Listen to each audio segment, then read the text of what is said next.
자, 2교시 내용을 보도록 하겠습니다. 자, 1교시 같은 경우에는 그러면 간단하겠죠. 2교시도 문제는 간단해요. 근데 답이 쫙 늘어나는 거죠. 자, 시작부터가 좀 골 때리는 게 나오지. 동기부여가 어떻고, 맥그리거의 XY 이런 쓰는 거죠. 산업안전, 특히 심리학에 나오는 겁니다. 심리학. 저희 교재에 맥그리거의 XY 이론이 나와 있어요. 자, 이게 뭐냐면 저는 이제 할 때 그러거든요. 저도 잘 모르겠어요. 이거 심리학을 내가 공부를 해봤는데. 그런데 하나 알 것 같아. X, Y. 나는 이를 싫어해. No, X. 나는 이를 좋아해. Yes. 그거예요. 내용을 잘 보시면. 이를 싫어하는 사람한테 어떻게 해야 되는 거고, 이를 좋아하는 사람한테 어떻게 해야 되는 그 이론을 맥그리거라는 사람이 한 거예요. 자, 우선 동기부여는 일하는데, 이제 동기부여를 하는데, 여기에 이제 이론이 많이 있습니다, 사실. 이거는 어차피 암기할 수밖에 없죠. 자, 저희 교재 나오지만, 매슬로우의 욕구 5단계라는 게 나오거든요. 이 사람은, 동기부여하는데 5가지 이론을 갖다가 이제 놓고 한 거예요. 단계별로 해서. 기본적으로 처음에 생존 욕구부터 시작해서, 이게 만족하니까, 뭐 안전해야겠다. 또 안전하니까, 그 다음에 사회적으로 내가 뭔가 좀 자리 잡아야겠다. 또 자리 잡으니까 누군가로 하여금 또 존경을 좀 받아야겠다. 또 존경받을 만하니까 인간의 최대 목표인 자아 실현을 하겠다. 이걸 한 게 이제 매슬로우의 욕구 5단계예요. 자, 허즈버그의 그 위생 요인, 동기 요인. 이것도 저희 교재에 실려 있어요. 이 교재에. 자, 브룸의 기대 이론, 그리고 맥클랜드의 성취 동기 이론, 그리고 나머지 이론들도 많이 있습니다. 동기부여에 대한. 저희가 4가지를 들었기 때문에 여기서 이제 앞에 4가지에 대한 거고요. 자, 두 번째 문제가 이제 맥그리거의 X, Y 이론에 대해서 설명했어요. X가 뭐고 Y가 뭐냐. 자, X 이론은 뭐냐면, 자, 인간은 천성적으로 게으르고 일하기 싫어한 거예요. 성악설로 볼까요? 그냥 성선설, 성악설. 자, 경제적 욕구를 가장 합리적으로 추구하는 어떻게 보면 경제 동물이야. 나는 어떤 보상을 요구한단 말이야. 근데 그 보상적 요구 빼고는 별로 의미가 없어. 그리고 철저하게 자기 중심적인 거예요. 자기만 생각해. 이기주의자. 그리고 이 사람들 어떻게 하겠어요? 이런 사람들한테는 어떻게 할 거냐? 어떠한 보상 체계도 좀 강화시켜주고 뭔가 권위주의인 거 확 집어서 있는 리더십에 대한 것도 좀 확립해주고, 그리고 책임제도, 조직 구성도 뭔가 고층화해갖고 어떤 체계성 있게끔 관리해야 된다. 일하기 싫어하는 사람들한테. 이게 X이론. 자, Y론은 나는 좋아해. 일이 좋아. 놀이처럼 자연스럽게 생각하는 거야, 그냥. 즐긴다는 말이에요, Y론. 경제적인 욕구보다는 사회, 심적인 이런 것들에 의해 결정이 됩니다. 그리고 적절한 조건만 갖춰진다 그러면 책임을 받아들인다는 거죠. 자, 아까 뭐랬어요? X의 반대니까 뭔가 이기적인 게 아니라 공존, 공유하겠다, 더불어 살겠다. 이런 사람들한테 어떻게 해주겠냐? 확실하게 민주적인 리더십을 확립시켜주는 거죠. 잘하니까 스스로. 목표 관리도 해줘야 되고, 그리고 자체 평가 제도도 활성시켜주고, 조직 구성도 이런 계급 사회가 아니라 수평 조직, 잘 알아서 하니까. 그래서 이제 맥그리거의 X, Y론이 심리학에 나왔던 문제입니다. 심리학에. 자, 두 번째, 충전전로에 전기 작업할 때 사업주가 취해야 될 거. 이게 어디 있냐? 산업안전 보건 기준한 규칙에 명시되어 있는 거를 쓰라고 한 겁니다. 그래서 321조부터 323조에 나와 있어요. 자, 충전전로의 전기 작업은 321조에 나옵니다. 충전전로 활선 작업할 때 사업주는 뭘 하겠어요? 사업주가 일하는 거 아니잖아요. 그런데 아까 말씀드린 것처럼 모든 건 다 사업주가 하는 거예요.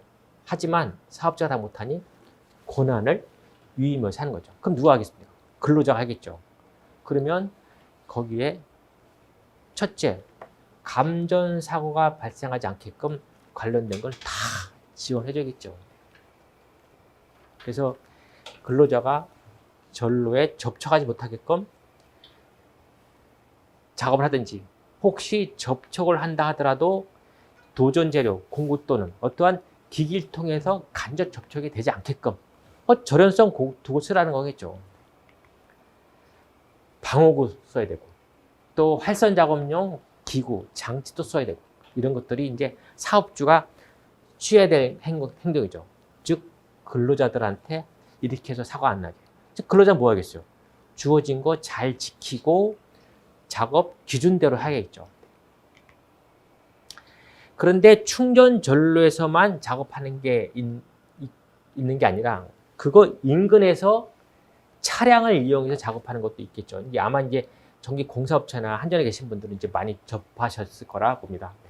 자, 이런 것들은 사실은 제가 이제 그 답안 내용에선 다 있지만 중간에 생략한 게 뭐냐면 그냥 법조항이기 때문에 한 거예요. 자, 그 법조항 중에서는 전압별로 이격거리가 정해졌습니다. 저희 이제 모범 답안에 보시면 그 표가 들어가 있는데, 그러면 저 표를 다 외우냐? 좀 정신 나간 일이죠, 사실은. 다 어떻게 하겠어요? 우리 옛날에 그 전선에 대한 굵기 허용 전류는 그냥 딸딸딸 외웠잖아요. 그런데 지금은 그거 외우라 그러면 정신 나간 사람이죠. 왜? 공사 방법에 따라서 허용 전류가 다 틀린데. 그래서 우리가 추천하는 이격거리는 전력회사가 수용가한테 공급하는 전압. 전력회사가 수용가한테 보낸 전압은 정해졌잖아요. 220V, 380. 기본적인 배전선로가 22,900으로 돼 있어요. 그 다음에 이로사. 이렇게 돼 있잖아요. 이 정도만 하면 되지. 물론 이제 사업장 내에서는 용도에 따라서 이제 천차만별 많겠지만 이 정도 하면 되는 거죠. 근데 또 이것도 있더라고요. 그러니까. 아직 110V 공급하는 곳이 있다 그러더라고요, 보니까. 근데 이거는 뭐 극히 예외니까. 이 정도 범위는 항상 이격거리나 다른 기준도 전력회사가 수용가한테 보내는 전압, 이 정도는 많이 고려를 하셔야 돼요. 자, 그리고 이제 323조에 보면 작업할 때 사용해야 되는 절연용 보호구 이런 것들이 어떤 게 있나, 이런 것들을 물어보는 문제입니다. 자, 다음번 문제는, 이거는 이제 이걸 잘 몰라도 특히 제조 현장에서 근무하신 분들은 금방 눈치가 챌 수 있어요. 관리감독자. 산업안전보건법상에 산업재해 예방을 위해서 관리감독자가 해야 될 역할을 물어본 거거든요. 물론 16조, 법 16조에 보면 관리감독자에 대한 정의가 나와요. 근데 왜 제조업에 계신 분들이 저걸 눈치채냐면 뭐냐면, 관리감독자는 직접 근로자한테 작업을 지시할 권한을 갖고 있는 사람들이에요. 즉 사람을 운영할 수 있는 사람. 즉 생산 부서를 봤을 때는 뭐 반장, 뭐 직장, 과장, 부장, 생산에 관련된 거. 법상에도 사업장의 생산과 관련된 업무와 그 소속 직원을 직접 지휘 감독하는 사람이 관리 감독자예요. 이분들도 안전관리자로 법적 교육도 다 이수를 하셔야 될 분이거든요. 근데 이거는 이제 공부를 안 했어도 제조업체에서 관리 감독자라는 용어를 워낙 많이 쓰기 때문에 그것만 봐도 답을 작성할 수가 있는 이런 힌트라고 생각합니다. 자, 관리 감독자의 역할은 뭐겠어요? 시행령 15조에 보면 관리 감독자는 다 사고 나지 않게 점검도 해야 되지. 그리고 교육도 해야 하고 지도도 해야 되죠. 응급조치도 해야지. 그리고 잘 하고 있는지 뭔가 확인해야 되는 거죠. 이런 것들이 법상에 나와 있는 내용 아니더라도 관리 감독자를 해보셨던 분들은 평상시 다 하시는 거예요. 하시는 건데 이거를 글로 쓸 자신이 없는 거죠, 사실은. 그래서 이런 내용들이 우리가 항상 주변에 같이 있는 겁니다. 자, 전기안전기술사 감리에 관련된 게 많다 보니까 이번에 2교시 네 번째 문제가 전력설물 공사감리 업무 수행 지침에서 감리원이 해야 될 일 중에 보고서. 그럼 감리 업무 하신 분 중에 보고서 작성하신 분은 아시겠죠, 이제. 자, 전기감리원은 무조건 책임감리원이죠, 전기감리원. 무조건. 여기에 상주와 비상주로 구분하죠, 감리원은. 자, 상주는 공사 규모에 따라서 일수가 정해져요. 상주하는 일수. 근데 공사 기간보다 상주하는 일수가 더 많아. 그 의미가 없잖아요. 공사는 이만큼밖에 안 하는데 이만큼의 일수가 나왔어. 그럼 공사 다 끝났는데 감리원 어디가 있어요? 이런 문제 때문에 상주 감리원 일수가 많을 때는 여기서 구분하죠. 자, 책임 감리원과 보조 감리원을 구분해서 감리원 인력을 늘리는 거예요. 인력. 사람 숫자를 늘려서. 이게 상주 감리원. 만약에 공사 규모가 작아. 그러면 상주 일수가 짧겠죠. 이만큼. 자, 그리고 이제 비상주는 뭐냐면 상주 안에 그냥 지도만 해줘. 그리고 본사에서 타 업무를 한단 말이에요. 근데 이 비상주는 공사 일수만큼 다 배치를 합니다. 상주 안 하지만. 그 대신에 9개 현장까지 그냥 배치를 해줘요. 왜냐면 계속 상주하는 게 아니니까 정해진 데 하루에 한 달에 한 번 정도 이렇게 어떤 일이 있을 때 가서 보고 뭐 도면 검토해주고 이렇게 하는 건데 한 현장만 할 수 없으니까 9개 현장까지는 다 할 수 있을 것이다. 그래서 전기감리원은 무조건 책임감리원이고 형태에 따라서 상주냐 비상주, 공사의 규모에 따라서 상주하는데 책임이냐 보조냐 이렇게 구분합니다. 그럼 여기서 물어보는 게 뭐냐면 책임감리원, 전기감리원은 책임감리원이에요. 보고서하는데 분기 최종 보고서를 발주자한테 보고를 해야 되는데 무슨 내용 갖고 보고를 하냐 이걸 물어본 건데 사실 이 업무 수행 지침에 대한 내용이 많지는 않아요. 법령 봤을 때, 타 법령 봤을 때는 내용이 많지 않은데 상습적으로 전력설물 공사감리 업무 수행 지침 문제가 매회 나와요. 한 문제씩 그래도 계속. 왜냐하면 감리자는 발주자를 대신해서 현장을 지휘를 해야 되다 보니까 그 내용이 기준에 대해서 하는 거라는 거죠. 어떠한 법령 기준에 따라서. 그래서 수행지침 17조에 보면 감리보고라고 해서 이제 감리보고를 뭐하라 정해져 있고 그리고 그 분기보고서의 세부사항은 매 분기 말 7일 이내에 보고를 해야 되는데 보고 내용에서는 뭐 추진 현황, 뭐 품질 검사, 뭐 설계 변경 사항, 기밖에 뭐 필요하다고 중요한 사항 이런 것들을 내용 갖고 보고를 해야 되고 최종 감리 보고서는 감리 기간이 끝난 다음에 즉 공사 기간이 끝난 다음에 14일 이내에 보고를 해야 된다는 거죠. 발주자한테. 그 내용은 어떤 용역 계약에 대한 내용, 품질관리 실적, 안전관리 실적, 종합분석 쭉쭉 나오잖아요. 근데 요즘 감리 현장에서 이슈가 되는 게 뭐였어요? 안전관리거든요. 안전관리. 근데 현장에 보면 건설 안전관리 하는 사람도 있고 다 있는데 전기감리원이 무슨 안전관리 하냐. 이 업무 수행 지침에 보면은 전기감리원은 현장을 떠날 수가 없게끔 돼 있어요. 그 내용을 보면. 무지하게 많거든요. 근데 요즘 이제 이슈가 뭐냐면 문제가 딱 터졌어. 그럼 뭐 하겠어요? 해당되는 사람들 서류 다 갖고 오세요. 현장에 있었습니까?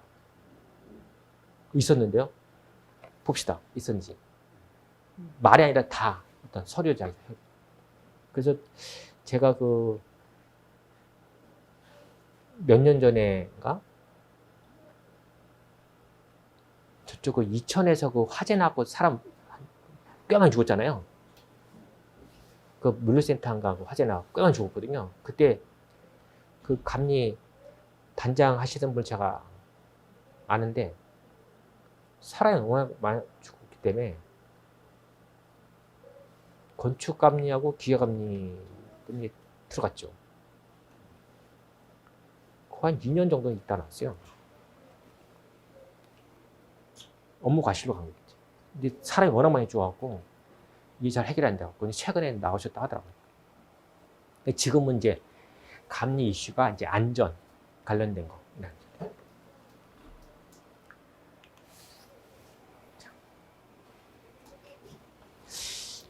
정기안전 기술사에서는 보호개전에 관련된 문제 잘 안 나와요.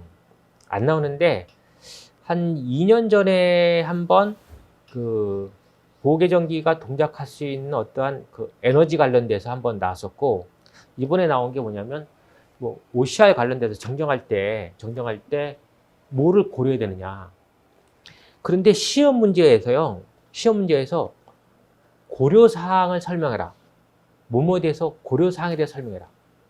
이 얘기는 뭐냐면 정확한 답은 없다. 내가 웬만큼만 쓰면 내가 점수를 좀 줄 테니까 이거예요. 눈치를 딱 채야 되죠. 그래서 고려사항. OCR 정정할 때 고려될 게 한두 개겠습니까? 없으면 없을 수 있지만 이거 관련돼서 일하셨던 분은 쓸 말이 엄청 많으실 거예요. 야, OCR 정정하는데 그냥 하는 게 아니다. 뭐 어쩌고. 그런데 이제 여기서는 이제 OCR 관련된 정정사항을 좀 물어본 거예요. 사실. 그래서 저도 이제 아주 간단하게 해봅니다. 자, 보호개정이 뭐겠어요? 이상 부분 빨리 끊어놓고 정상적인 상태로 빨리 하라고 하는 거거든요. 파급사가 없게끔. 그런데 우리가 시설을 유지하거나 관리하신 쪽에 계신 분들은요, 업무가 정해져 있어요. 유지 관리하는 이유가 뭐냐면 또 그분들이 계신 목적은 현재 관리하고 있는 모든 것들이 정상을 유지하려고 하는 거예요. 정상을 유지하라. 이상이 생겼을 때 빨리 조치도 조치지만 목적은 정상 상태를 유지하기 위해서 이제 그게 필요한 거잖아요. 이것도 마찬가지죠. 보호개정기도 정상 상태를 유지하려다 보니까 어떠한 불가분하게 문제가 터졌어. 그럼 얘 빨리 조치시켜 놓고 나머지는 문제 없게끔 빨리빨리 해라. 이런 거죠. 그냥 무조건 끊는 게 다가 아니라는 거죠. 그래서 우리가 그 보호개정 할 때 보면 사고금이 최소화하고 후비보호 어떻게 됐나 잘 봐야 되고, 그리고 다시 제표를 이용해서 공급 안정할 수 있게끔, 이렇게 이제 일반적인 보호개정 형태라는 거죠. 자, OCR 할 때는 두 가지 하세요. 두 가지. 순시와 한시. 순시는 주로 단락사고 날 때, 한시는 과부할 때. 간단하게 보면 이제 그렇게 보죠. 그리고 결정적인 공시 하나 있잖아요. 결정적인 공시.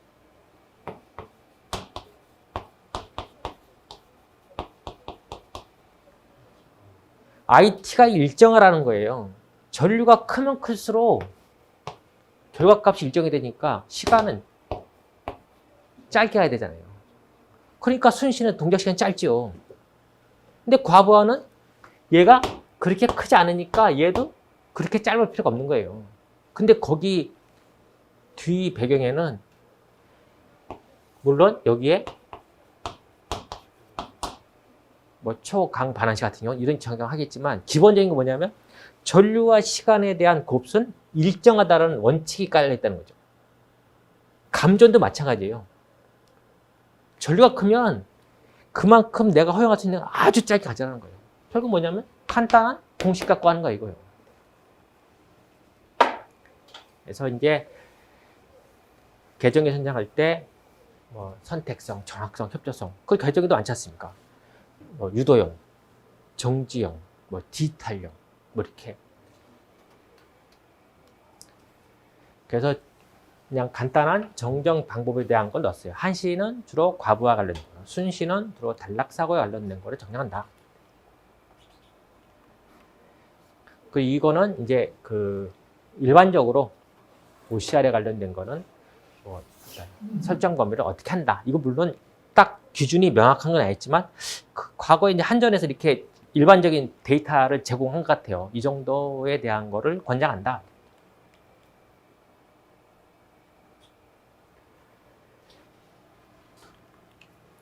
자, 6번째 마지막 문제가 뭐냐면 전기안전관리법에 나와 있는 내용 중에 중대사고에 대한 종류하고 통보 방법인데 중대사고 언급을 두 군데서 하죠. 전기안전관리자 직무고시에서 하는 얘기가 있고 그리고 이렇게 전기안전관리법에 대한 게 있는데 이 시험을 준비할 때 중대재해가 나오는 것 중에 25점짜리 나오게 되면 무조건 전기안전관리자 직무고시가 아니라 전기안전관리법에 있는 저 내용이 맞다라고 했는데 이게 나온 거죠. 25점. 그래서 40점 보면 중대사고 나면 즉시 통보해라. 자, 그리고 중대사고에 대한 내용은 별표 16조에 따르다 됐어요. 중대사고 내용이 별표에 쫙 나와 있는데 그 내용이 보면 바로 이거. 별표 16조. 자, 중대사고는 감전사고 있어요. 감전사고는 사망 2명 혹은 부상 3명 이상. 여기서 이상한 게 있어. 사망 1명이면 감전사고가 아닌가? 지금 그렇지 않습니까? 근데 어쨌든 뭐 법원이 돼 있어요. 자, 전기설비 사고는 많죠. 발전, 송전, 그리고 수용 간에 이렇게 구분을 돼 있어요. 이렇게. 그래서 이제 예를 들어서 발전 같은 경우에는 공급에 지장 주는 전력이 3만 kW 이상, 10만 kW 미만 송전, 변전 설비 고장으로 공급 지장 시간이 1시간 이상일 경우. 이런 것도 있고. 자, 그리고 전압 10만 볼트 이상, 즉 1호사로 수전하고 있는 사업장에서는 어떤 수전 배전 설비에서 사고가 생겨서 30분 이상 정전이 우려된다. 그거 중대사고라는 거죠. 그리고 유일하게 전기안전관리자 직무고시에 나와 있는 중대설비사고 내용이 요거밖에 없어요. 1000세대 이상 아파트에 1시간 이상 정전이 초래될 경우. 이게 이제 중대사고로 왔는데 여기서는 전기안전관리자 직무고시가 아니라 전기안전관리법을 얘기한 거기 때문에 이 많은 내용들이 있다는 거죠. 그리고 통보 방법은 사고 발생 후 24시간이에요. 즉시 하라는 거죠. 그래서 뭐 어떤 육하 원칙에 따라서 또르륵 하고 특히 통보 소식은 이제 그 모범 답안에 나와 있는 그 내용으로 이제 통보해라. 근데 사실 뭐 정전되면요 통보를 안 해도요 사방에서 다 전화해요. 여기저기에다가 그냥. 그리고 요즘은 대표 전화 119가 있기 때문에 어떤 사고 나서 119만 전화하면요 웬만한 기관에 다 통보를 하는가 봐 이렇게 해서. 화재 나잖아요.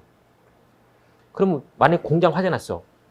공장에서 신고 안 해도요 주변 지나가는 사람들이 다 신고해요. 요즘은 이제 워낙 그런 것들이 좀 민감하다 보니까.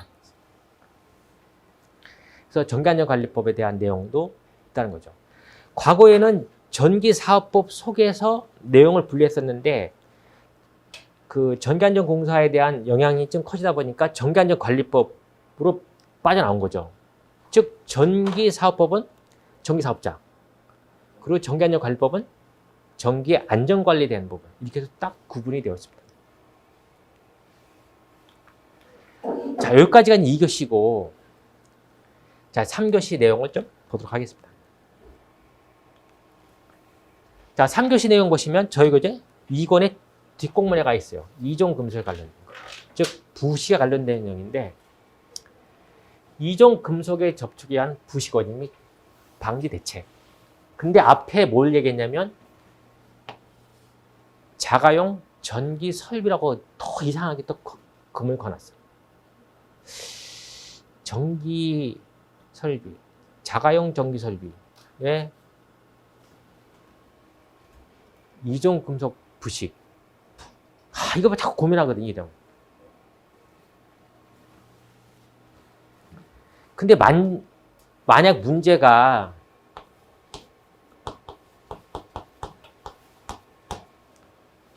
일반용 전기 설비라고 나왔었으면 어떻게 했을까요?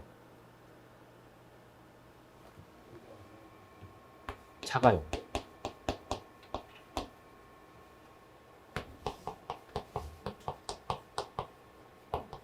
사업용.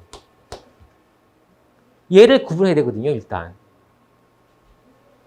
전기사업용은 말 그대로 발전했을 거예요. 전기를 판매하는 목적을 갖고 있는 회사. 만들어서 판매하는 회사. 일반용 전기설비는 뭐겠어요? 전력회사가 수용가한테 저압으로 공급하는 거예요. 저압으로. 수전설비가 없어. 자가용. 내가 갖고 있단 말이에요. 내가 무슨 설비를. 수변전 설비를. 근데 일반적으로 저압은 갖고 있을 필요 없잖아요. 기본적인 배전선로가 22,900이기 때문에 22,900 받는 수용가에서는 자기가 원하는 전압으로 낮춰야 되기 때문에 그래서 자가용 전기설비예요. 그래서 전기안전기술사는 아주 극한 경우 1호사에 대한 얘기가 나오지만 기본적으로 전기 관련된 건 다 22,900입니다. 또 타 종목에서도 건축전기기술사도 22,900으로 제한해요. 거의 대부분. 가끔 1호사가 나와. 왜냐하면 1호사 수전 받는 데가 많이 늘고 있거든요. 그러니까 송전선로 입장에서는 제일 안 나와요. 근데 전기안전은 그냥 포괄적으로 가 있다 보니까 송전에 관련된 게 가끔 튀어나오지만 거의 대부분 22,900이에요. 그래서 전기 분야 쪽에 수업이 진행되면 22,900 수전 받아서 부하에 공급할 때까지 그 플로 있잖아요. 그거대로 잘 생각하시면 돼요. 거의 대부분 그렇게 이제 제한이 된 거예요. 그게 뭐냐? 수용가가 수변전 설비를 갖고 있는 거예요. 그러면 이종금속이라는 건 뭐냐면 이종금속 서로 다른 금속이에요. 저 한자 표현이기 때문에. 갈바닉 부식이라 많이 하죠. 이종금속. 서로 다른 부식인데 부식이 일어나려면 플러스 마이너스가 존재해야 되고 얘네가 정적으로 붙어 있어야 돼요. 그래서 이온을 빼가고 이온을 받아들이고 즉 전자를 빼가냐 전자를 받아들이냐 이 차이거든요. 전자를 빼가는 놈은 그만큼 힘이 센 거예요. 전자를 뺏긴 사람은 그 금속은 힘이 없는 거죠. 상대적으로. 그래서 이 이종금속은 두 전이차 그 힘에 대한 차이가 큰 쪽이 오른쪽, 작은 쪽이 왼쪽. 자, 왼쪽에는 왜 플러스냐? 중성 상태에서 전자를 뺏겼으니까 양성이 됐을 거 아니에요. 저 오른쪽에 있는 애들은 힘이 세, 뺏어왔단 말이에요. 근데 이 서열이 딱 정해져 있는 게 아니라 상대적인 거예요. 상대적인 거. 상대가 어떻게 되어 있냐에 따라서 되어 있는데 이렇게 해서 쫙 서열을 나열한 거. 그게 바로 금속의 이온화 경향 서열이다. 이렇게 이제 되어 있는 거죠. 그런데 자가용 전기 설비에서의 이종 금속에 대한 게 그럼 뭘까요? 도체인데 서로 다른 두 금속. 대표적인 게 구리 하고 아니지 알루미늄. 부스닥터에서 도체를 구리로 쓰면 좀 경제성이 떨어지잖아요. 대표적인 도체가 구리하고 알루미늄. 얘네들을 같이 결합하게 되면 이놈이 플러스 경향을 갖고 있고 이놈은 마이너스 경향을 갖고 있어요. 쫙 깔아놓으면. 이거 보세요. 이거 구리가 있잖아요. 그리고 알루미늄. 여기 있잖아요. 상대적인 거니까. 그럼 얘가 부식이 될 거 아니에요, 알루미늄이. 도체가 부식되면 안 되잖아요. 그러니까 이거를 물어본 거예요, 이거를. 아, 실무적으로 이걸 알고 있는지. 그러면 이거를 부식시키지 않으려면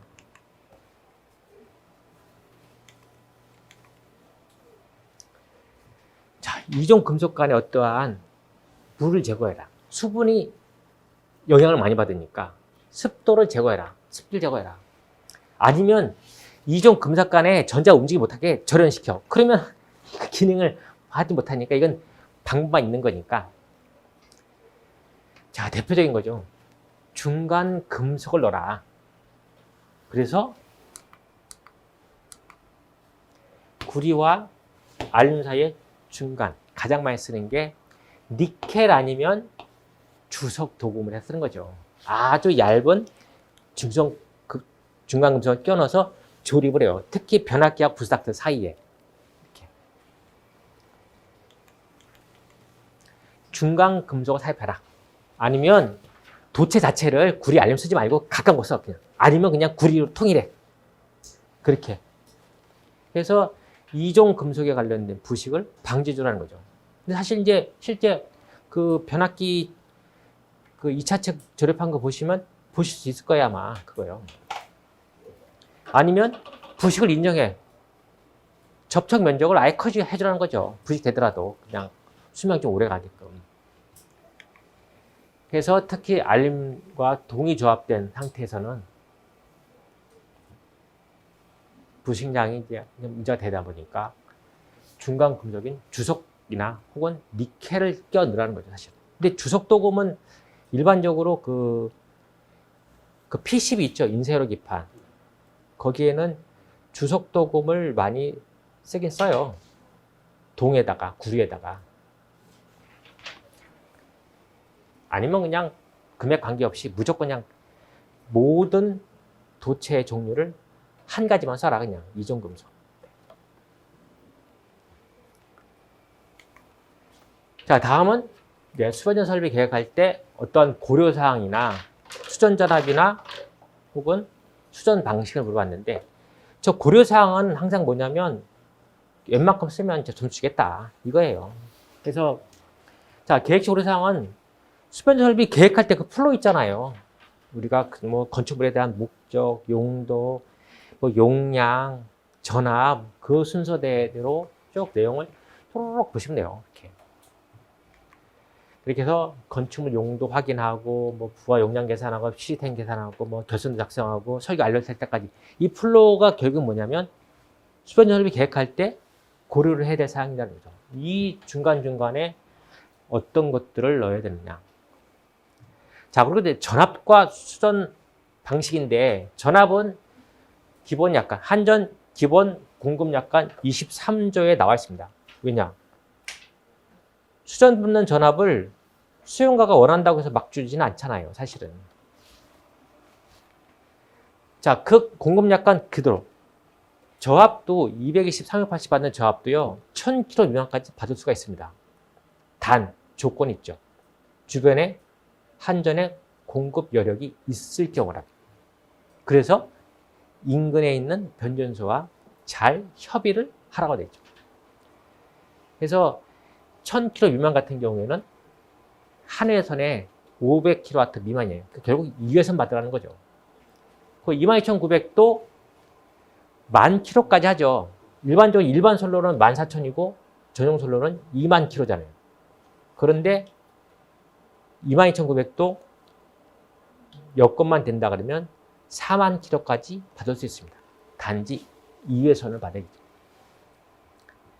그래서 이거는 공급 약관에 나는 용량대로 이제 그 전압이 정해져 있고요. 그리고 이제 수전 방식에 대한 분류는 1회선, 2회선, 그리고 이제 스폰 네트워크 방식. 이렇게 이제 그 분류를 할 수가 있습니다. 자세한 내용은 그 내용을 좀 보시면 될 것 같아요.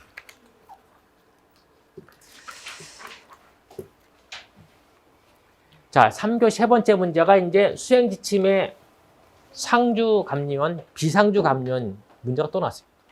그러니까 전기안전 기술사에서는 전력설물 공사감리 업무 수행 지침이 되게 중요한 거예요. 그 지침이. 계속 나오잖아요, 사실. 이게 지금 몇 년 동안 계속 나온 거예요, 지금. 감면에 대한 업무. 뭐, 준공검사 할 때 할 게 뭐냐.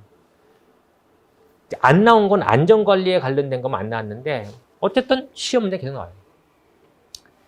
자, 감면에 대한 업무 수칙은 제5조 보면은 발주자의 권한을 대행한다.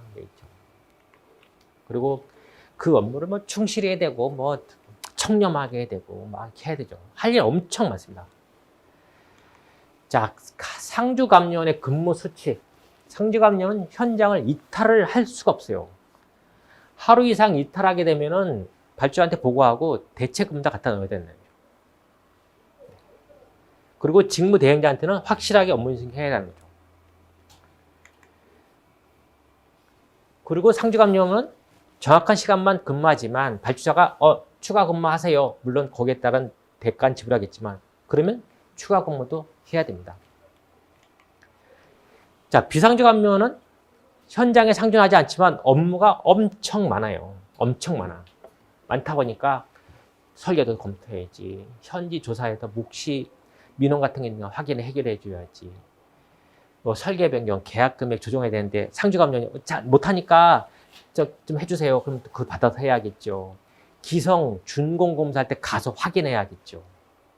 그리고 기술적인 업무도 지원해야지. 어떻게 하면은 우리가 이 감리 업무를 룰대로 한다 그러면 이거 겁나 사겠어요, 이거. 엄청나게 많아요. 근데 지금 업무 수행 지침, 감리 업무 수행 지침에 대한 문제가 계속 나온다라는 거 머리에 좀 잘 있는데. 자, 네 번째 문제가 이거는 이제 아마 시험 보신 분들 다 버리는 문제예요. 이거. 특정하게 관련된 거 일하시는 분 아니면 다 버립니다. 자, 여기서 저도 두 가지에 대한 걸 의문을 했어요. 자, K시에 정한 태양광 발전 설비 직류 지락 사고 시 검출하고 보호 방법을 쓰라고 했는데 유사한 문제가 한 번 나왔었습니다. 그 123회 때 ESS 관련돼서 나왔었어요. 직류 차단 관련돼서. 자, K시는 522.3에 나오고요. 여기 나오는 내용 때문에 이 캐스코 아시죠? 어딘지. 전기안전공사. 안전공사에 바로 태양광 발전 설비 DC 지락 차단 장치 업무 처리 방법이라고 해서 지침이 나온 게 있어요. 2021년 6월 1일부터 시행한 겁니다. 캐스코에서. 그러면 이를 쓸까요? 이걸 쓸까요? 그런데 이 문제를 출제한 사람 의도가 엄청 중요한 거죠. 그래서 제가 이제 두 가지를 다 한번 내용을 봤습니다.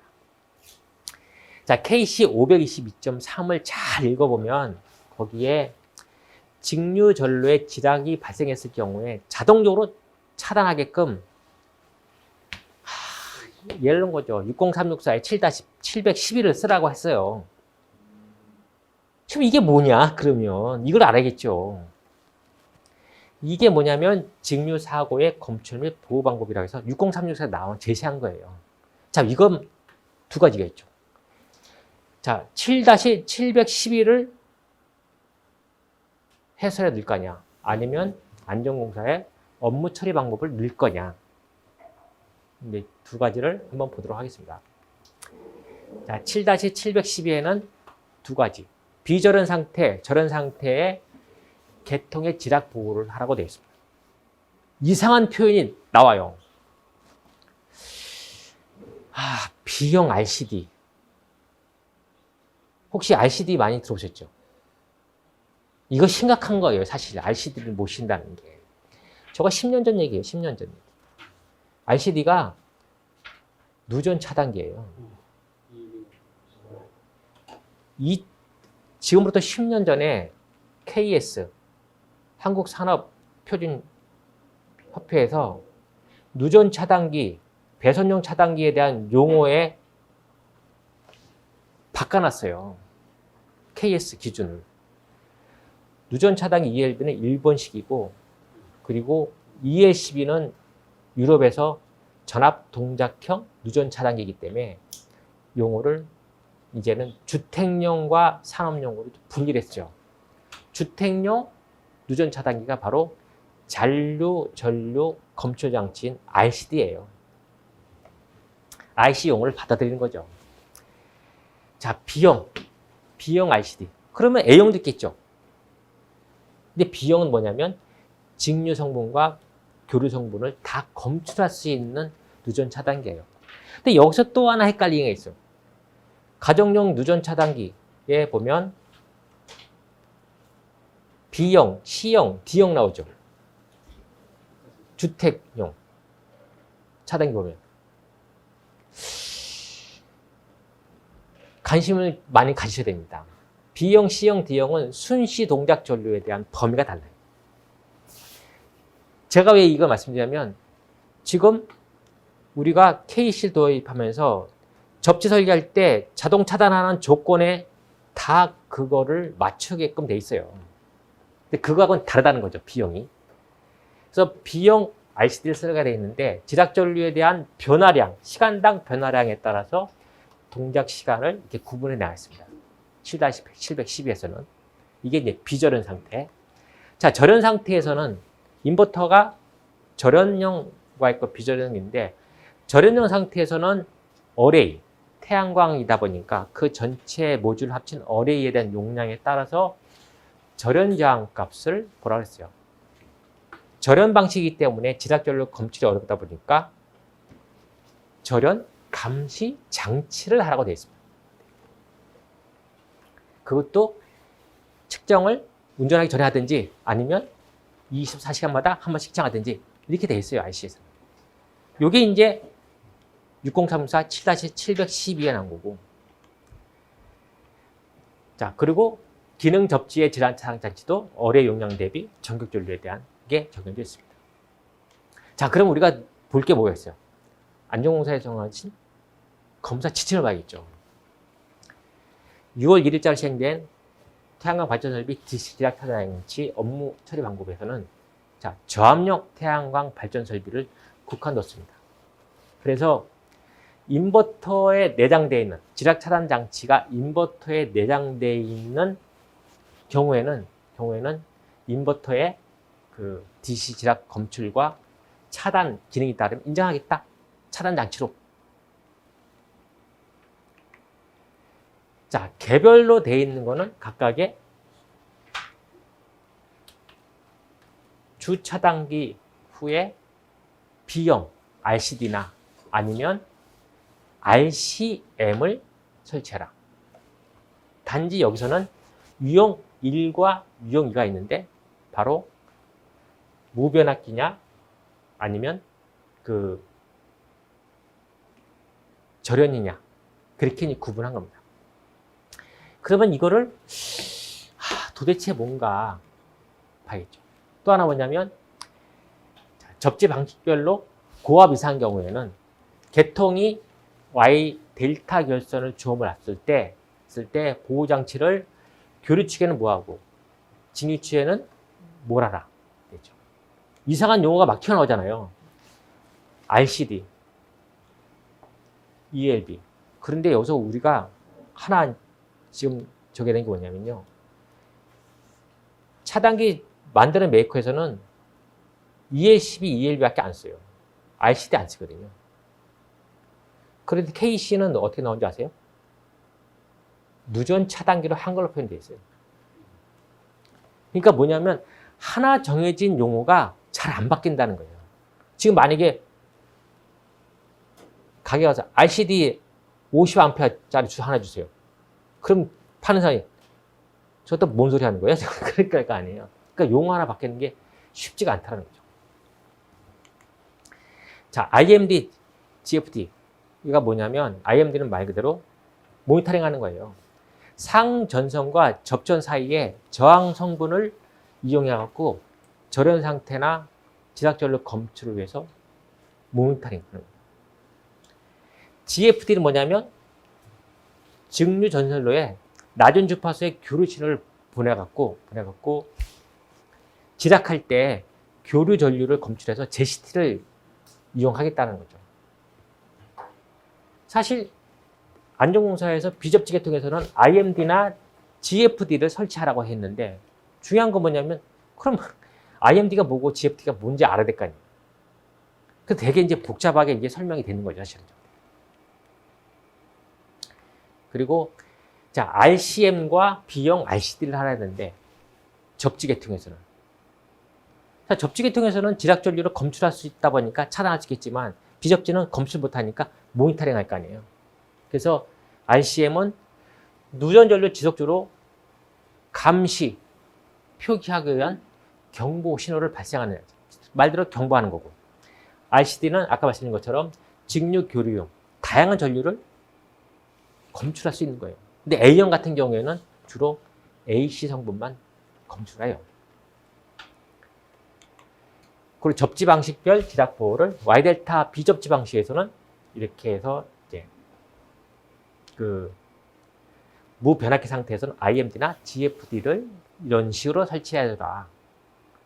자, 그리고 델타 Y 접지 계통에서는 이렇게 보시면 B형 RCD나 아니면 그냥 ELB를 하든지 아니면 이쪽에 뭐 RCM을 설치하든지 그리고 유형 3사 봤을 때 B형 RCD나 또 RCM을 변압기용, 무변압기용 이렇게 해서 이제 설치하라고 이제 지침을 준 거죠. 안전공사에서는. 그러니까 이 문제를 바라보는 건 두 가지 방법이 있는 거죠.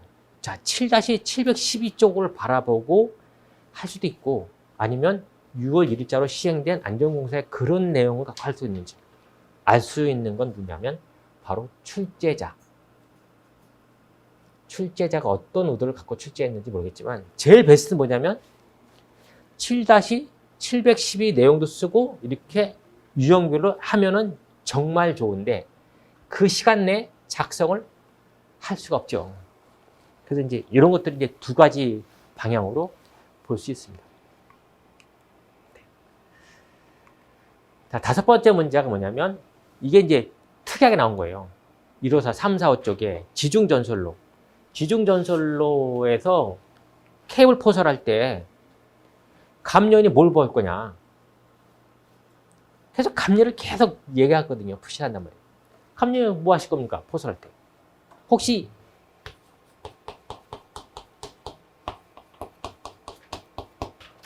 연선, 긴선 표현 아세요? 이제 이쪽에 계신 분은 잘 아실 거예요. 연선은 포설하는 거고, 긴선은 당기는 거잖아요. 송전솔로 쪽에서. 그래서, 이거를 제가 바라본 거는, 그러면 포설할 때 작업 순서, 작업 플로가 나와야 거기에 이제 감전이 체크할 거 아닌가 해서 이제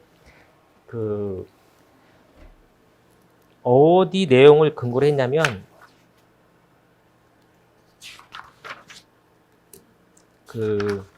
제가 근거했던 게 지중배선 송전 케이블 감리 업무 지침에 대한 내용을 조금 이제 이용했어요.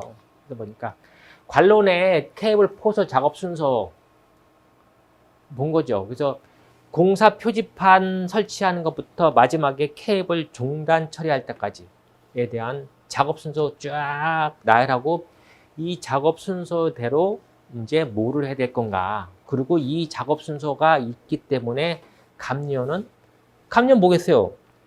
기준대로 일을 하냐 안 하냐를 볼 거 아니에요. 그러니까 작업 순서가 나와야 되고 작업 순서에 뭐를 해야 되는 건지 알아야 되기 때문에 그 내용을 조금 인용을 했습니다. 그래서 이제 뭐 처음에 교통면 안전확보 대책을 수립하고 관로 청소되고 도통시험. 이 도통시험은 뭐냐면 그 관로의 도통시험이에요. 잘 뚫려 있나?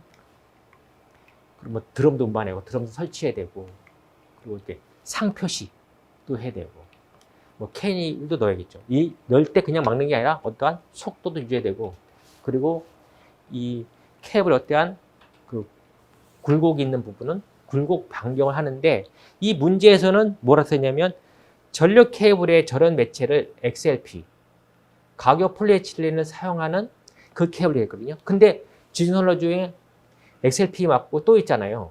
그 OF 케이블. 그게 있다 보니까 여기서는 이제 구분을 한 거죠. XLP와 그리고 OF 케이블을 어떻게 할 건지 이렇게 좀 내용을 봤습니다. 그리고 각각에 대한 허용 장력, 그리고 방식층이 있다 그러면, 이 OF 캡을 얘기하는 것 같은데, 이 방식층의 절연 내역 시험도 있고, 이렇게 해서 중단 처리까지 이렇게 해서 내용을 쭉 봤는데, 사실은 이거는 이제 이쪽 관련돼서 일을 하신 분은 좀 자세하게 아시겠죠. 중점적으로. 근데 제가 사실은 그 한전의 그 업무 수행 지침 글 보니까, 몇백 페이지 되는 그거 다 감리업자 선정 시작부터 그거 하는 게 다 있는데 그거 내는 것 같지는 않고요. 아마 이거는 이제 출제하신 분이 배정감리를 정기안정 교수할 수 있다 보니까 아마 그쪽 계통을 보고 문제를 낸 것 같습니다.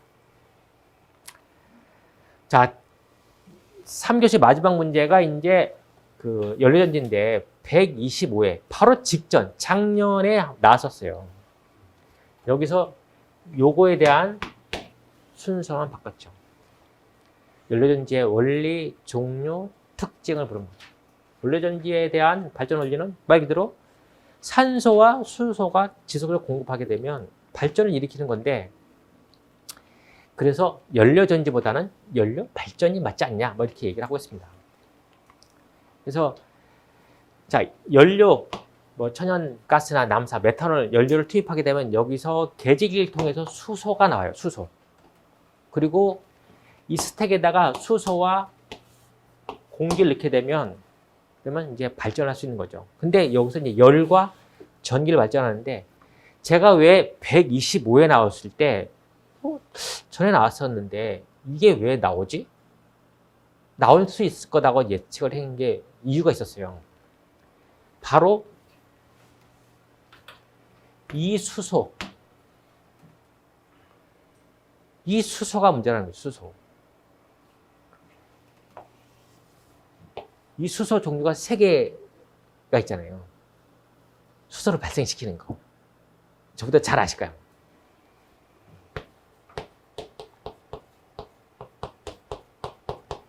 그레이, 수소. 블루, 수소. 그리고 그린, 수소. 요거 때문에 제가 연료전지 찍었었거든요. 이놈 수소 때문에. 제 차 나올 수 있다. 근데 뭐 이것 때문에 나왔는지 아닌지 잘 모르겠지만. 자, 그 현재까지는 그레이 수소가 거의 90% 이상이에요. 얘는 연료에서 계지기를 통해서 수소를 축출할 때 얘를 발생시켜요. CO2를. 뭐 온실가스나 뭐 지구 온난화의 주범인 CO2를 발생시키거든요. 현재로서는. 현재 그레이를 가고 있는 거예요. 이게 안 된다는 거죠, 이거는. 아무리 수소량이 좋아도. 그 다음 단계 가는 게 뭐냐면 바로 블루 수소예요. 얘는 뭐냐면 CO2를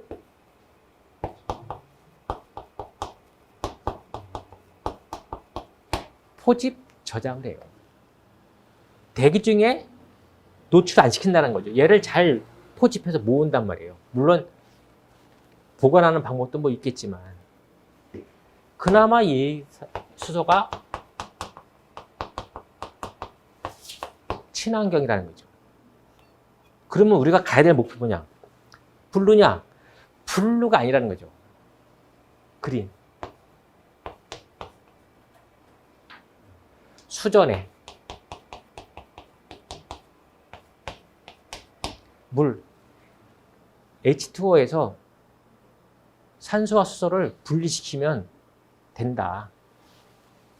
그러면 CO2 발생도 없고 발생이 없기 때문에 모을 필요도 없어요. 그린도로 가야 된다. 수전해를 이용해서. 얘가 최종 목표인데 아직까지는 이제 모르겠죠. 지금 이제 그레이니까. 그래서 이것 때문에 사실은 이제 이 연료전지가 K씨가 1월 달에 개정되면서 내진 설계하라고 법으로 정해져 놨지. 최근에 계속 수소에너지 계속 이슈하지. 하다 보니까 이 수소, 그레이, 블루, 그린 이거를 피해갈 수 없구나. 그래서 이제 전반했는데 어떻게든 운 좋게 나왔어요.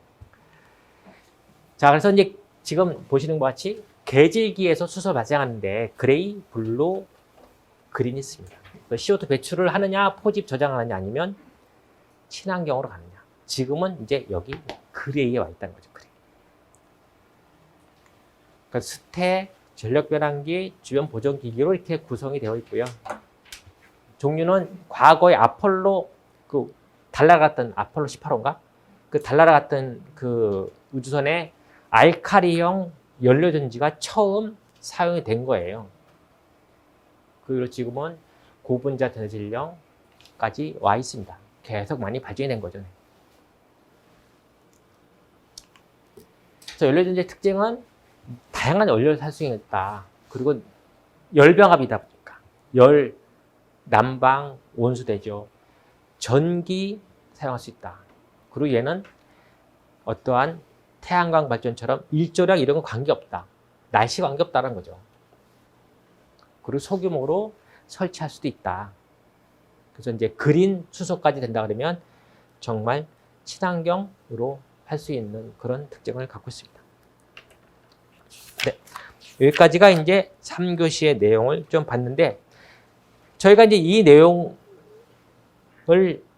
뭐 다는 아니지만 어느 정도 포함해서 이제 이 과정에 다 들어가 있어요. 근데 이제 아까 이제 보셔야 알겠지만 막 용어 같은 거 튀어나오잖아요. 용어 같은 거. 그럼 그 전보다는 저희가 계속 뭔가 이제 뭐 바뀌어야 되니까, 그러면 용어가 뭔지 용어를 다시 한번 훑어보고 하는 그런 내용들도 다 이제 구성이 되어 있으니까 천천히 시간 갖고 하시면 될 것 같습니다. 자, 그러면 잠깐 10분 쉬었다가 그 4교시에 대한 내용을 진행을 하고요. 하고 지금 이제 한 6시 반 정도 끝나거든요. 그게. 그러면 잠깐 식사 같은 거 잠깐 하시고요. 그거 하시고 오시면 저희가 이제 교재 내용을 뭐 남은 시간 동안은 일단 진행을 하도록 하겠습니다.